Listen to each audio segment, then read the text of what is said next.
and I have a jumper. Yeah. Good morning, good afternoon, or good night, everyone who are watching us here. We are live according to the StreamYard's indicator in the next umbraCoffee episode number 155.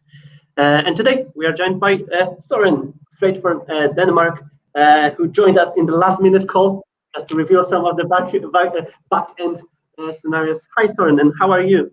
I'm good, thanks. You too. So we're getting closer to Christmas here in Denmark, and it's getting somewhat cold, but not as cold as we're used to. So it looks nice and sunny where you yeah, are. it actually does. I think the windows are pretty good for letting some light in. So it's actually quite dark here these days. I think yesterday we couldn't see the sun at all. So.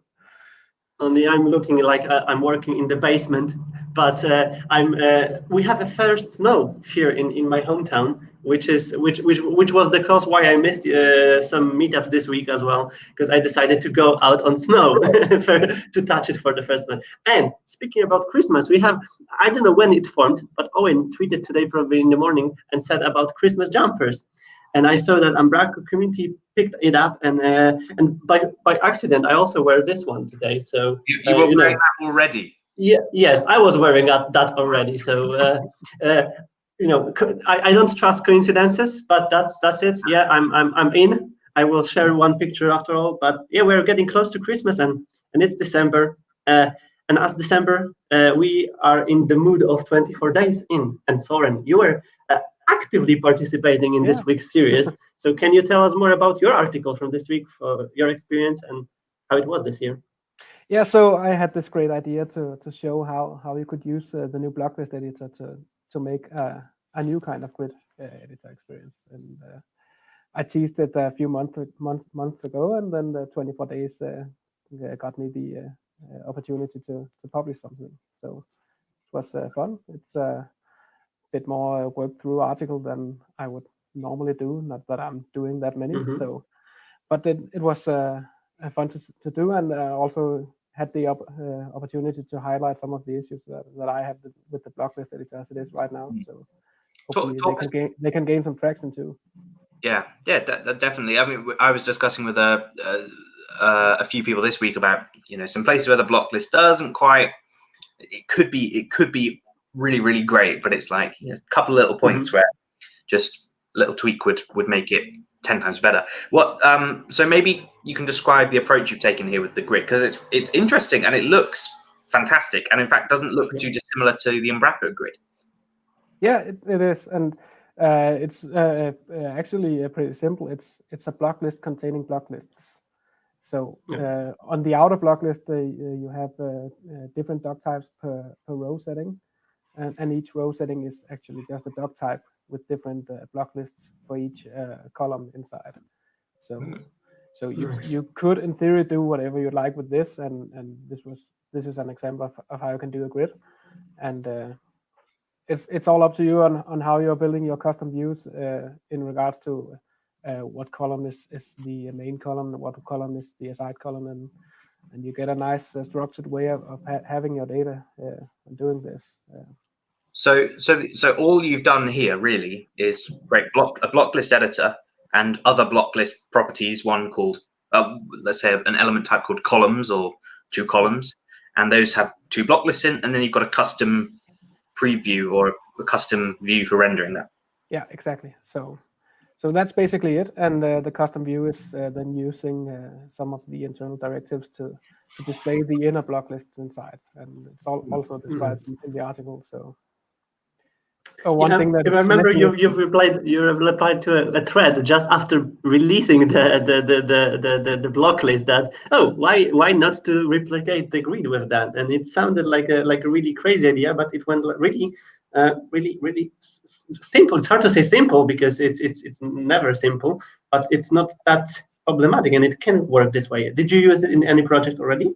Yeah, we have one project that's about to be launched that is using this approach, and I haven't been building it that much myself, but my coworker who is on the project really likes this approach, and it makes for some things that we couldn't do with grid that seems a bit simpler and easier to work with in this approach instead. Nice. I have one question to you guys then. Did you replace nested content inside of your solutions to the block list elements?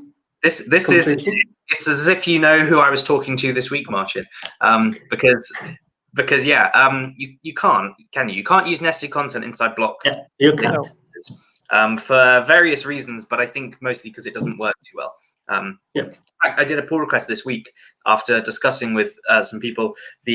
The error message that comes up when you try and put nested content in is not very clear. It just says you can't use nested content in element types, which is not true because nested content uses element types. So I did PR to fix that. But yeah, the solution is you've got to use the block list, which I think is fine because it's 99% of what you want from nested content. The one bugbear is the fact that you have to have the side panel opening every time when you click add content, and even if you've got a single item, you have to choose the type that you want.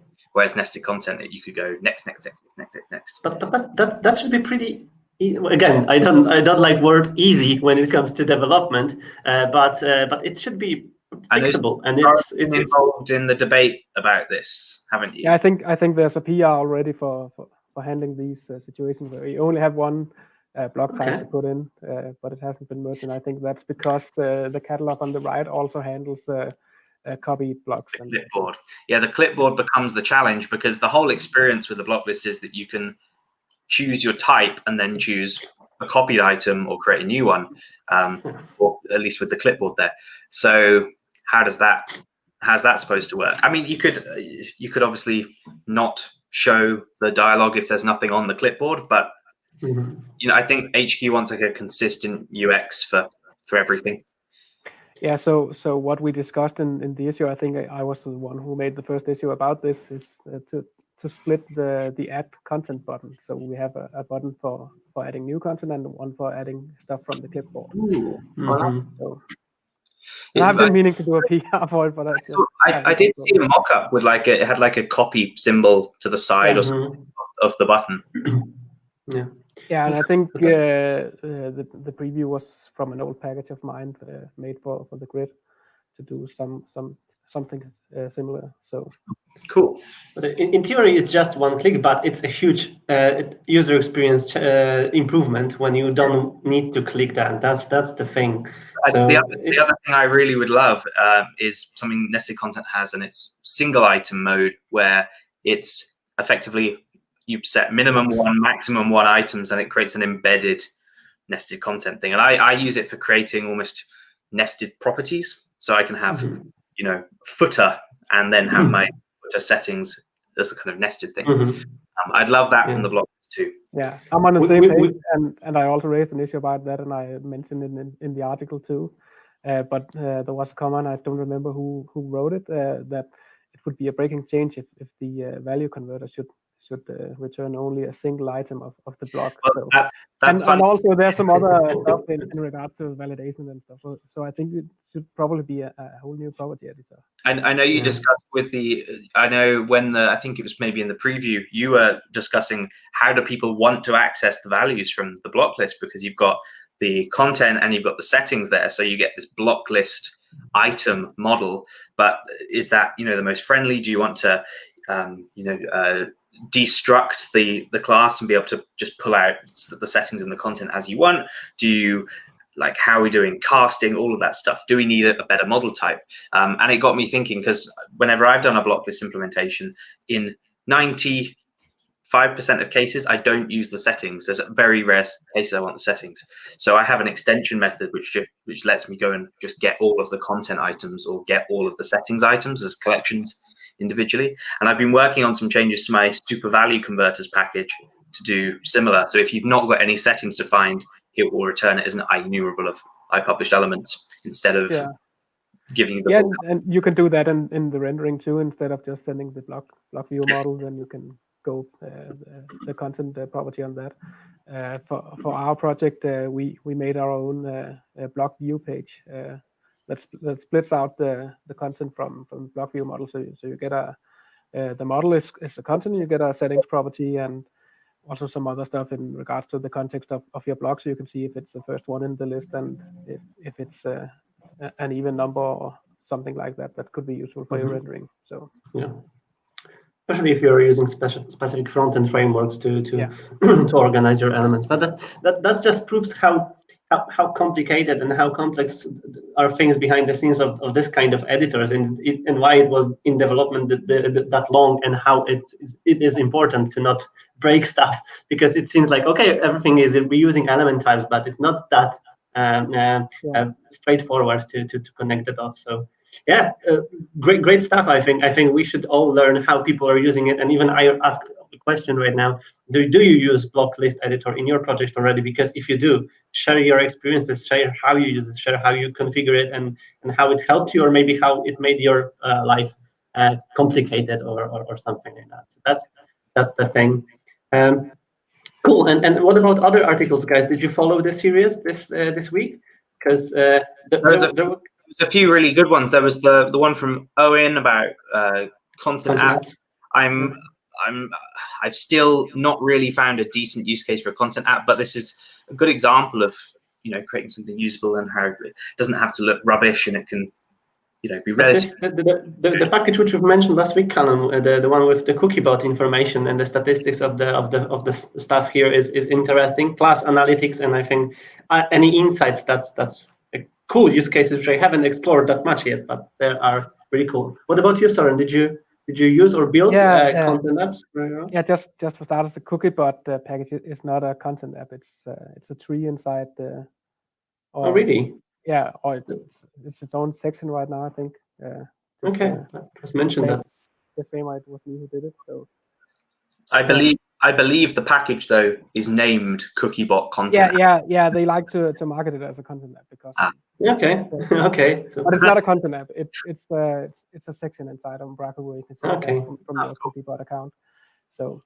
But other than that, I think I have a hard time figuring out the use case for a content app too. I am pretty sure that there are use cases, but most of the things we've seen right now is more suited to be a menu item instead.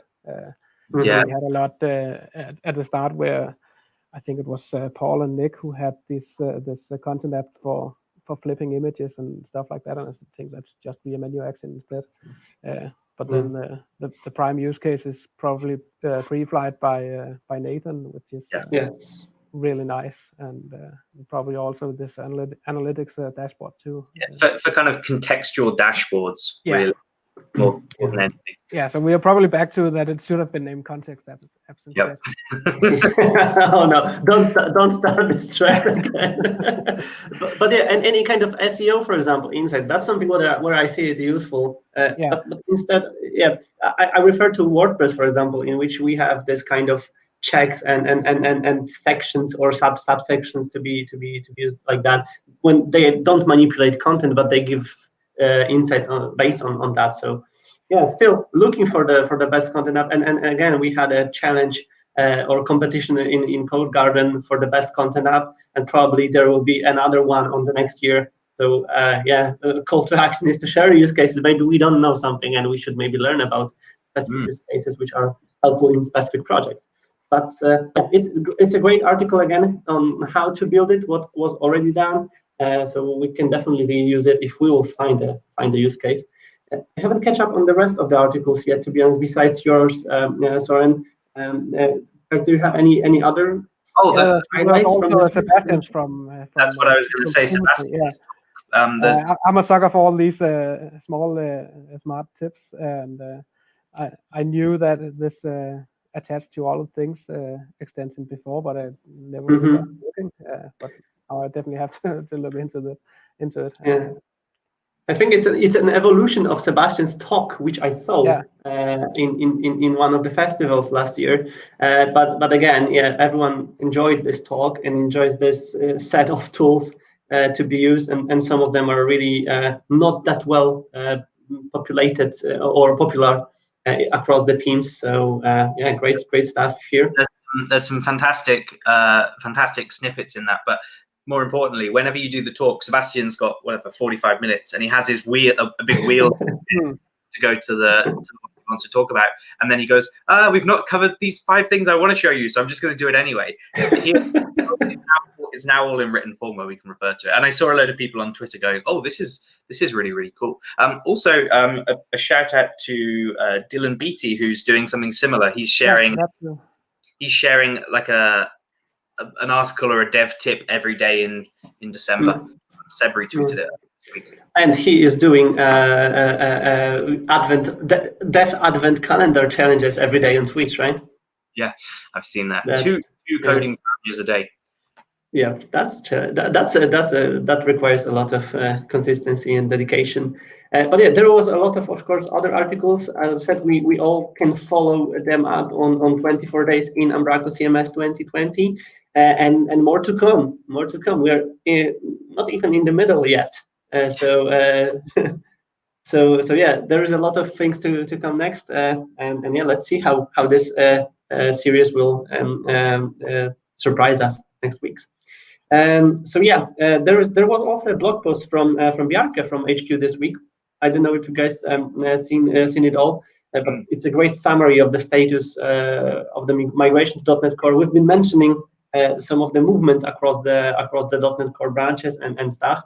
But yeah, it's a lot of the things happening behind the scenes which we cannot see all the time.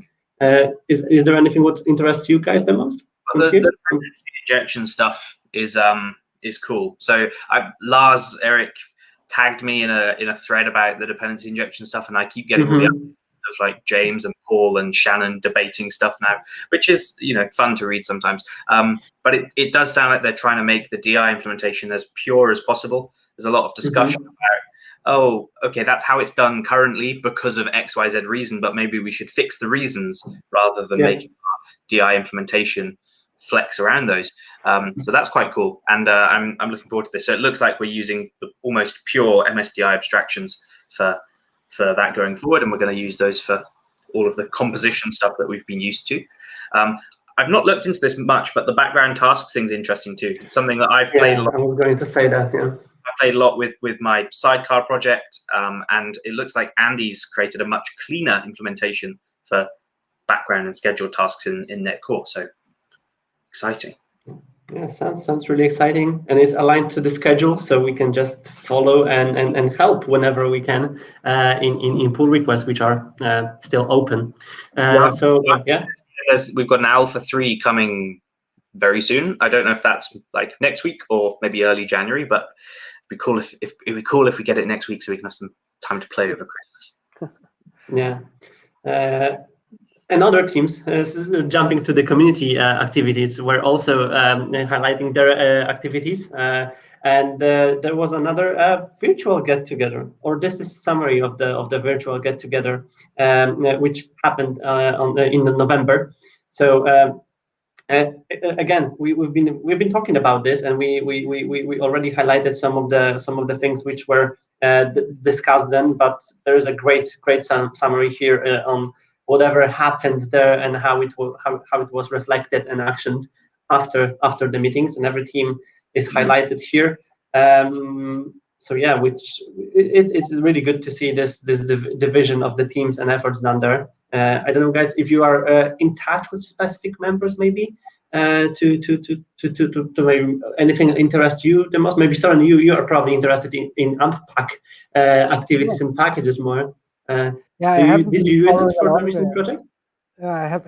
I'm usually using the package template. It makes it a whole lot easier to get started. Even if you need to do something custom for a project that you're doing, then the package template is helping you along a lot of the way. But I haven't been following along with the development of it. So my packages are probably running some old obsolete version of it still. But there's some really good development going on in there. So yeah, that's cool. So if we're talking about packages, there were some releases this week as well. Starting from the vendor release, which was 1.4 release, following the previous release candidate, and what we can just say, it's like again, it's a great preparation for the release, because it has some breaking changes, and there is a blog post highlighting them, how to deal with them as well. and there was a release candidate period, so everyone who is and might be affected can have time to play around with that and just test it out. And it is a great release, having some really cool additions and features upgrades. Can we open this blog post up a sec? Because of course we mentioned breaking changes, but this blog post is truly fantastic when it comes to communicating exactly what's involved and what's going on. Because Matt basically said, if you're using these bits of code, then you're going to have issues with X, or this is what this was changed from and to. So you can kind of skim over the article and go, yeah, I need to change that, and you're done. I would love to see in a future where we can have more breaking changes in Umbraco, that this kind of documentation is provided. I know that there was a lot of feedback of, we didn't really know what had been changed between V7 and V8, or like they had an idea, but no, they weren't necessarily maintaining examples as they went of this maps to this. And I know that people like Pete, vocal people, have been saying, make sure you do the same for the net core release. And I'm sure they'll do something. But it would be awesome to see examples of this kind of with releases. We've changed this to this. I had a dream one day about health checks, to check what you need to change in your project when you are upgrading, or when you've upgraded to specific version of the package. So, for example, imagine that you are installing the vendor release candidate, and you are performing the health check of your code from the back office, and it says, okay, those are the places where you are affected. You need to change them because. But first of all, your project needs to build to get to the health check sections. So that might be tricky part. But that's how I thought about it, of utilizing health checks from Umbraco back office. I don't know if it would be useful or not, but that might be a cool feature for this kind of use cases. But yeah, more blog posts like that needs to be released to help us deal with the major changes. Yeah. From the other releases, we also had a Skybrat redirect package upgrade, and as you can see, I'm already using the dark mode on GitHub. So 2.0.6 from Anders and Skybrat team. So everyone who is using redirect package, and I know this one is very popular, can upgrade to the latest release from this week. Full text search package upgrade from you, Søren. Actually, so you can tell us the best what has changed and what is included in the new releases. Yeah, if I can remember it. So the history about this is that I had to do a demo on the package for the Australian meetup this Wednesday. So while preparing for that, I noticed that there was a few iffy places in the package. So I had to update those. So in the new version on the status dashboard, there's a configuration view where you can also make it reload the configuration. So you don't have to recycle the app pool to make it reload this. This was especially needed because I needed to show how you could exclude nodes from the index and exclude content, etc. from the config, and it was just annoying to go touch the web config every time.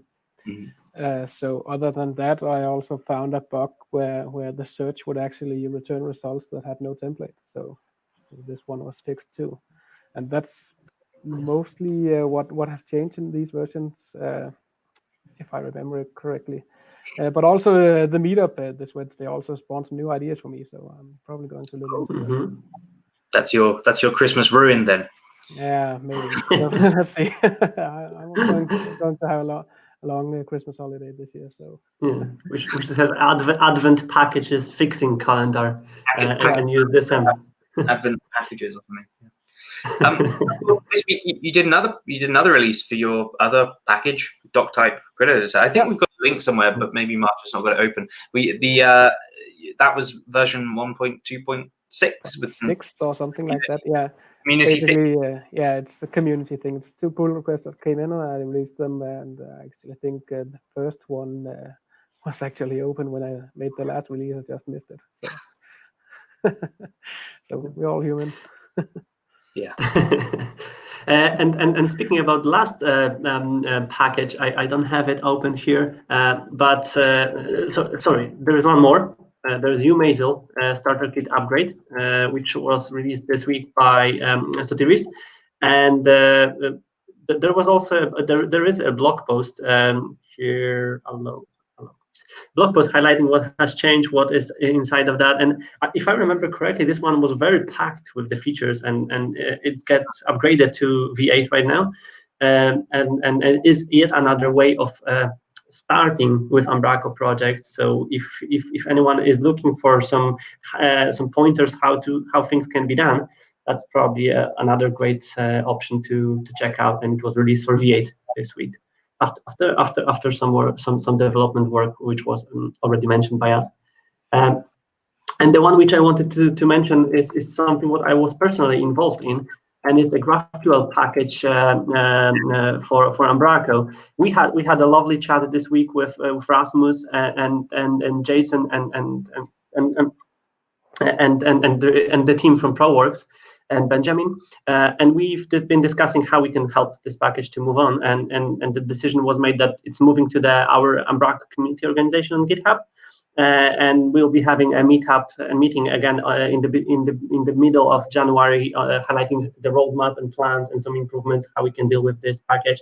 So my call to action, my personal call to action here is, if you were using or planning to use GraphQL in your Umbraco projects, keep an eye on this repository and let us know, maybe even in these comments or maybe in the issues or anywhere else here, on how you want to improve that and how you want to see this package evolving. And it's great. It was a great chat because Rasmus obviously is working on hardcore and GraphQL for hardcore implementations. So he has a lot of knowledge about GraphQL there, and he just wants to help in making community version of it better and available for people who are not using hardcore and using pure Umbraco as well, which is great, by the way. So yeah, that's it when it comes to packages. I don't know if there's anything else from the package area. Probably not. If we missed something, as always, let us know.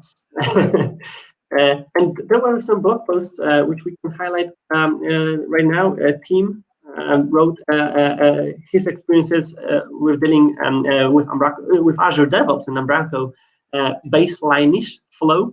And I don't know if you've seen this approach or cool. did you? Yeah, trying to replicate the idea of baselines on cloud, which is where you can take a base project and roll out one set of code changes, but to multiple environments, multiple different sites, even different config.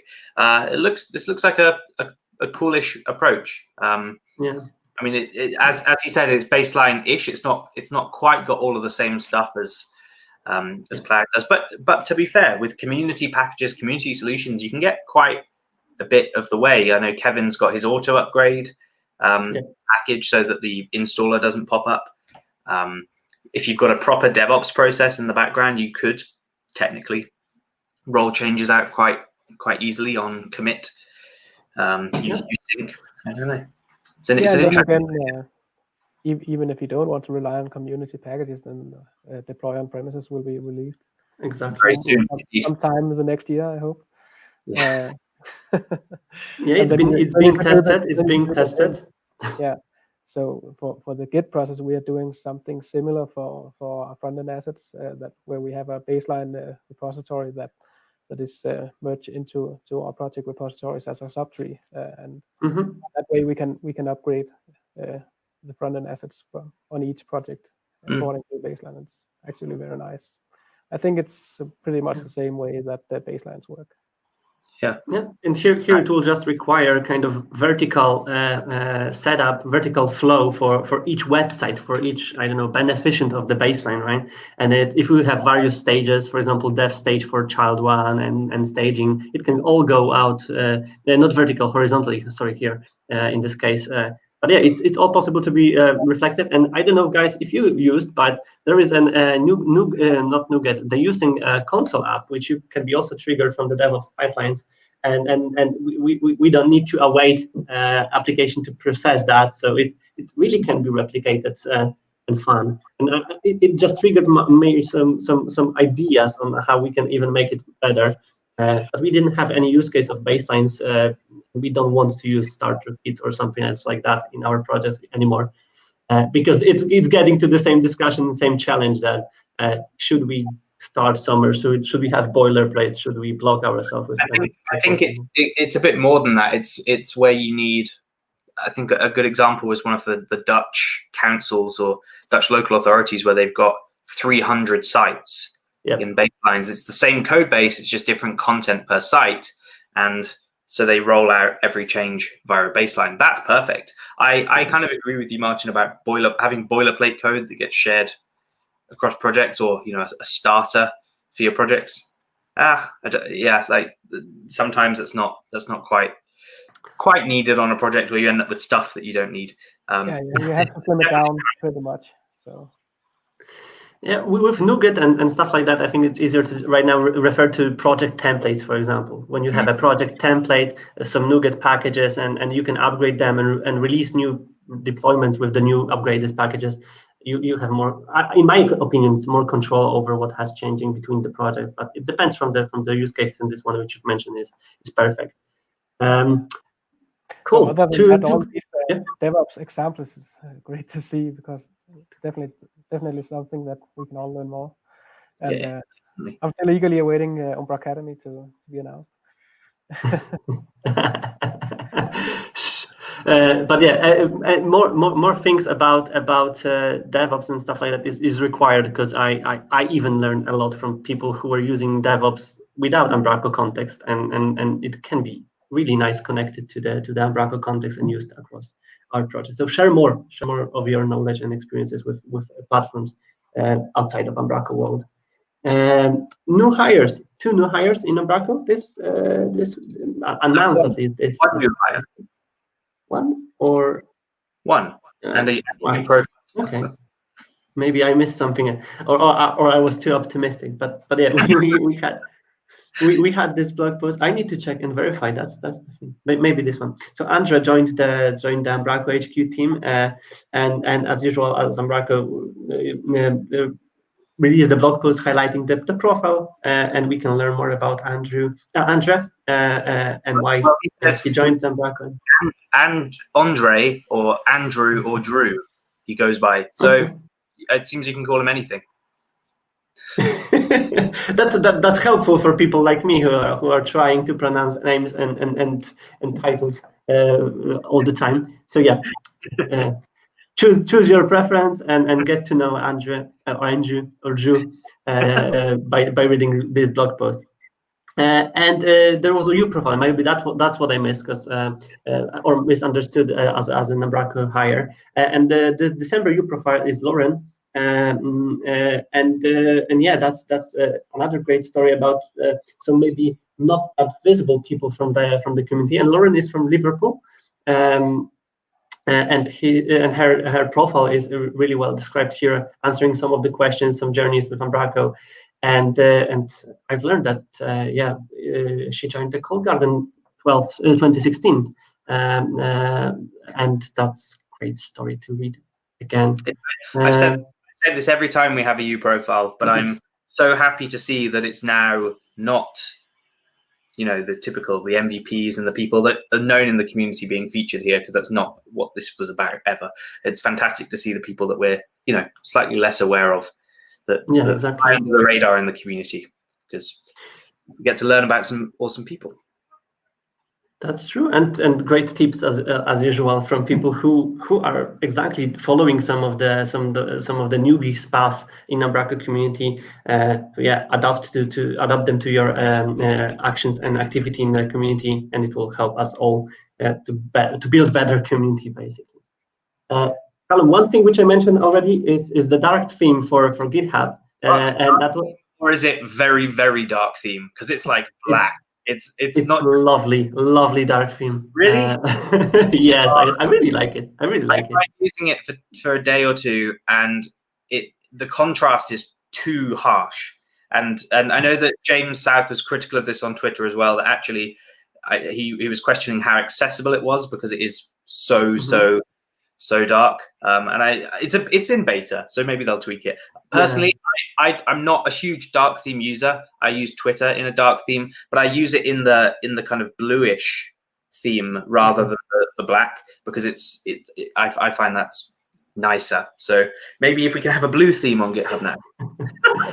So, Soren, you are a dark theme everything, or lighting? Not everything. My Windows UI is dark, and I sometimes think that it takes a bit too much on the web pages that I visit. So, but I think it just takes some getting used to, and probably the same with GitHub. I probably think it would look weird when I get the dark theme on that too. So I use a Mac, and in the Mac you can set it to switch between the themes depending on daylight. So I use dark themes at night, and I use dark themes for my IDE, but everything else, yeah. I realized. I mostly use the dark theme in the browser because I want to focus on the content of the web page and not all the. I realized one thing, guys. Interestingly, it's like I need to change from dark theme to light theme from time to time, and the other way around. It's like it's just I don't know if it's a mindset or maybe some attitude. Even in the Visual Studio, I just need to switch sometimes to have a fresh point of view. It's not like about eyes and stuff like that. It's just like about probably getting bored or used to the stuff and requiring some change to keep up the productivity maybe or something like that. But yeah, from this kind of blog, which we will link down below, it's a great summary of everything what was announced on GitHub Universe this year. And there were some great improvements, for example, for sponsors, opportunities for businesses, dark mode, auto merge pull request features, which is really cool and looks interesting. So if, for example, our branch, if you've got branch rules and the branch rules are met, it will merge the PR.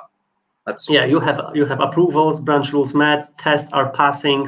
You can auto merge pull requests and save you some time to click one button, which is cool. And discussions went out for all the public repositories, so we can all turn it on and test it for our public profiles and public projects. And one thing which I really liked it was this dependency review. I don't know if you were following that, but it helps to discover some potential things of dependencies, some security issues across the way, and yeah. So if some dependency is affected, it's right now easier to track that and see it in our repositories. Very nice.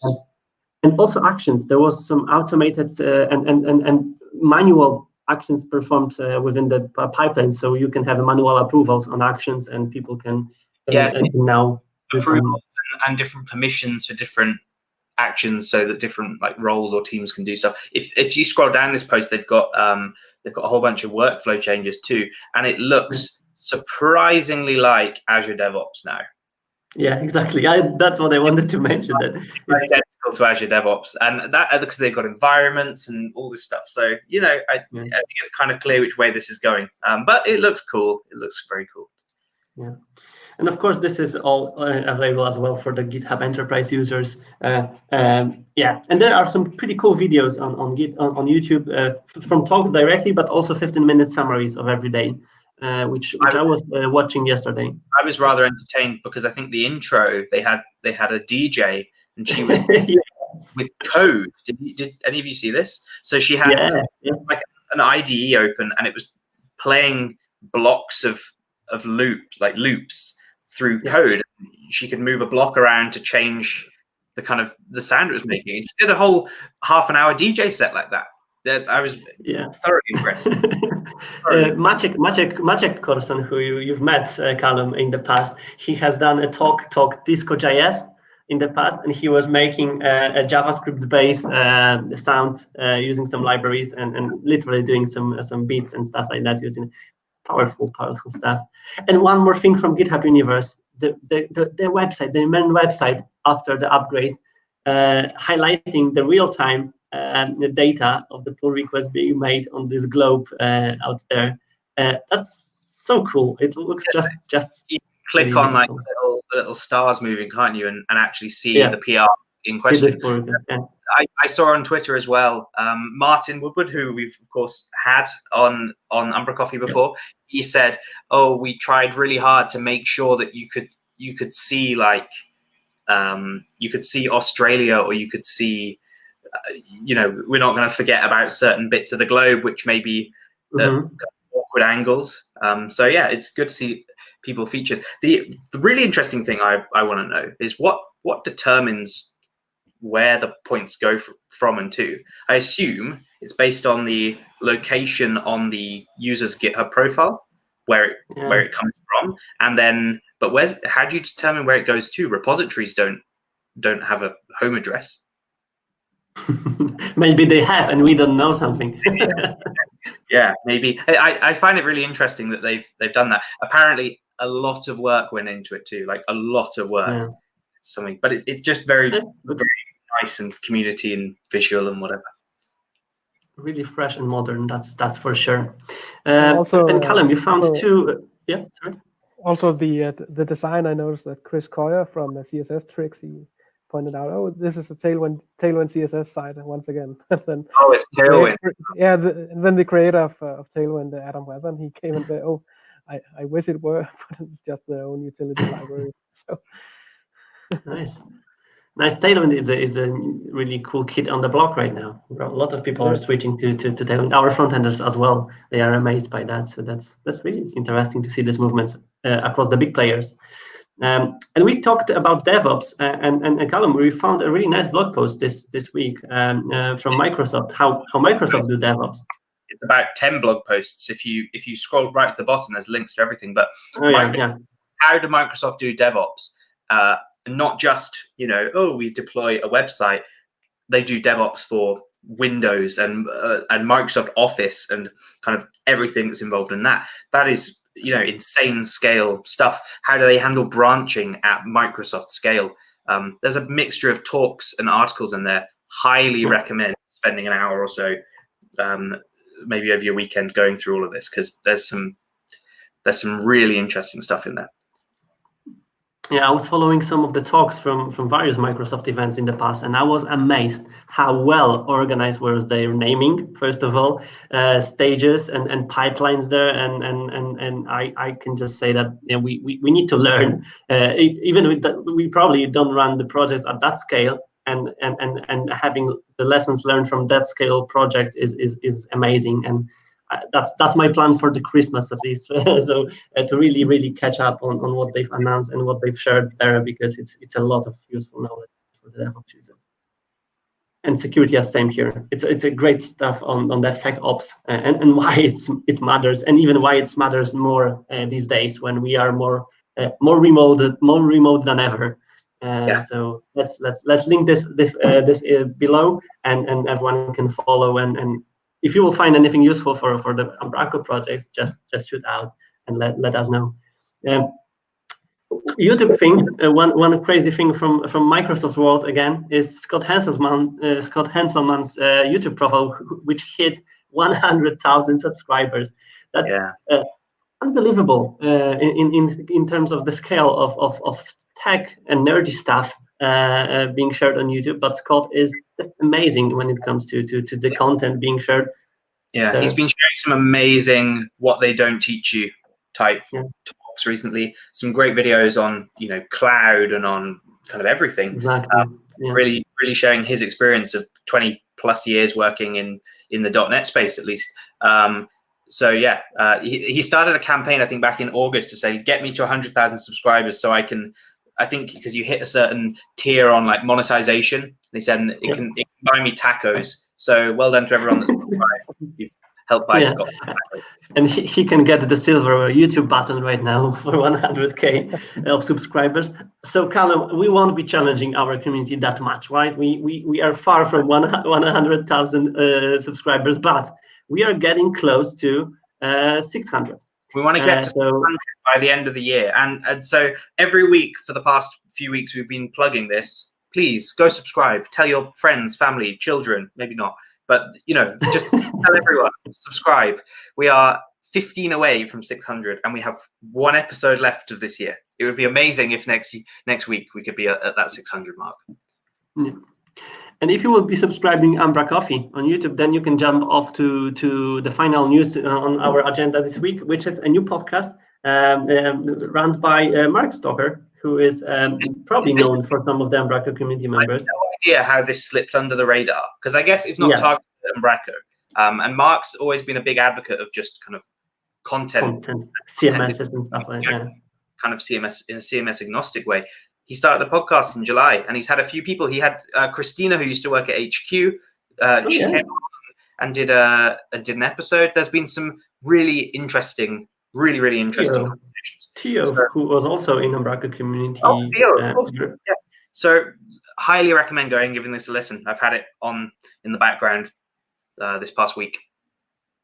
Yeah, I'm just saving it for the future use cases. I like podcasts, and I listen more of them recently. So yeah, and I remember some of the threads when someone asked from our community what podcast you can recommend, and it probably got slipped there, and we missed that. So yeah, go there and check it out and share if you will find any useful podcast.